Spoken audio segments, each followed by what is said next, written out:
Harvest naman tayo ng saging mga kaidol. Ayan mga kaidol, oh, laki ng buwig mga kaidol.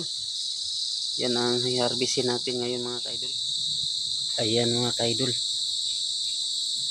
Yan ang saging nga saba mga kaidol. Ayan, harvestin na natin mga kaidol.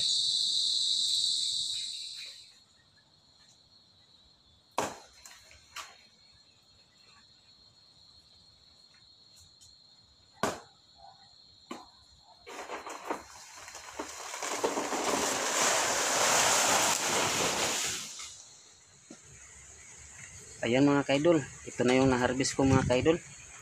So yun yung puno niya mga kaidol. Ayan oh, yung laki ng puno mga kaidol. So meron na tayong libreng snack mga kaidol. Ito. Yan, pag merinda mga kaidol. Masarap to mga kaidol pag merong bagoong o tuyo. So ayan mga kaidol, marami pong salamat sa iyong pagpanood dyan. Bye bye.